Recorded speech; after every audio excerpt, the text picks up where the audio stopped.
For WKNO News in Memphis, I'm Christopher Blank. During a special session last August, the Tennessee General Assembly passed a measure to ensure that residents of the state could obtain firearm locks free of charge. It's one of just 3 bills that passed.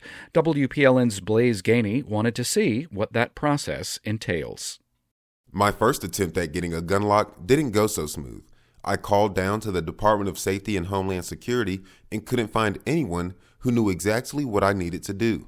I don't think I can answer that question right at the moment. But if you'd like to call back between 1 and 3, somebody will be able to answer that question. I just don't have the answer. I thought that was strange, so I just dialed again, hoping to reach someone who had more information.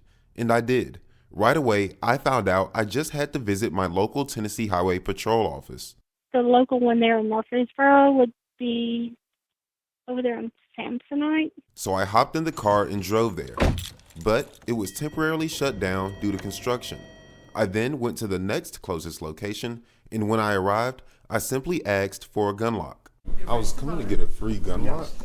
Within minutes, the man at the desk came back with 2 red gun locks in hand, and I was on my way. But what I realized was they didn't exactly come with instructions. While I had an idea, I thought it'd be helpful to see exactly how it's used. So I went over to Bullseye Gun and Range in Murfreesboro, a local gun store.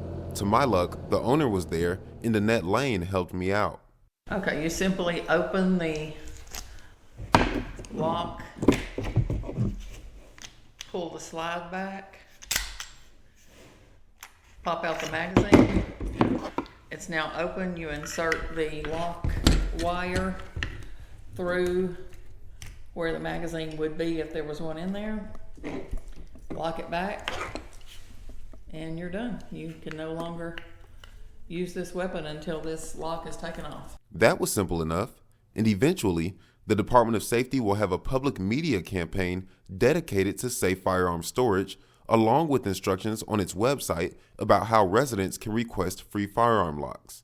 So, you can view this as a sneak peek till then. Blaze Gainey, WPLN News. This is 91.1. More news at WKNOFM.org.